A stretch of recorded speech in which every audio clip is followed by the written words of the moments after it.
Le cœur de métier de la société, c'est la technologie LED pour la conception d'appareils d'éclairage pour les industries audiovisuelles et cinématographiques. On a fait des études de terrain pour savoir quels étaient les besoins d'utilisateurs. On a rencontré des directeurs de la photographie, on a rencontré des techniciens dans le spectacle.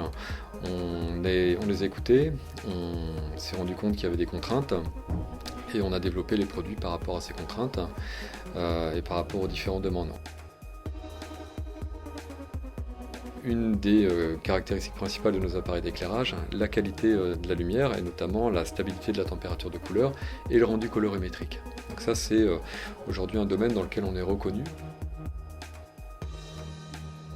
L'autre valeur ajoutée de nos produits, c'est la capacité des appareils à reproduire de la lumière d'une très forte puissance et consommer le moins d'énergie possible.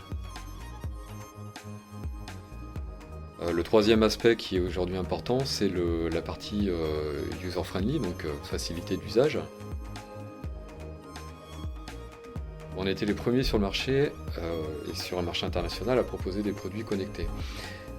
Là c'est pareil, une fois de plus, ça a permis de simplifier l'usage, puisqu'une personne qui va en reportage avec 3 éclairages et une caméra peut aujourd'hui faire ses éclairages tout seul, se mettre derrière la caméra et régler avec son smartphone.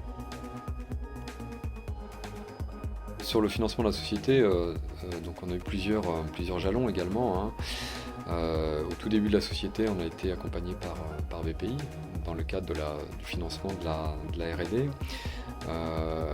Ensuite, donc, dès que nous avons eu nos premières maquettes, nos premiers produits, nos premiers pas sur le marché, on est allé vraiment chercher des financements un peu plus élevés pour pouvoir financer non seulement la production, mais aussi le développement commercial de la société. Donc on a fait une première levée de fonds de 193 000 euros avec une participation d'ABAB à hauteur de 115 000 euros. La levée de fonds a permis effectivement de financer la production et a aussi permis de financer l'action commerciale. Alors l'intervention des accompagnateurs dans le cadre de l'instruction du dossier ABAB était pertinente dans la mesure où chacun a apporté donc son expérience de chef d'entreprise.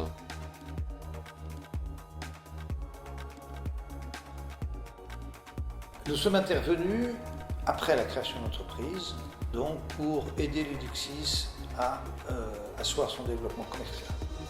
Donc ça a été vraiment un échange entre lui et nous, un échange constructif, un échange de confiance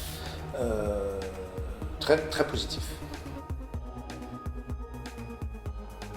L'objectif, c'est toujours, bien sûr, de rester sur la région nantaise, sur le bassin de la Loire-Atlantique. C'est de poursuivre notre croissance, donc avec des nouveaux produits, avec des nouvelles gammes, avec des nouveaux clients aussi, sur ces 3 marchés, donc le marché de l'audiovisuel, du cinéma et de la photographie, et très certainement aussi s'attaquer à d'autres marchés qui sont aujourd'hui demandeurs de nos produits, qui sont l'éclairage dans le domaine architectural et la muséographie.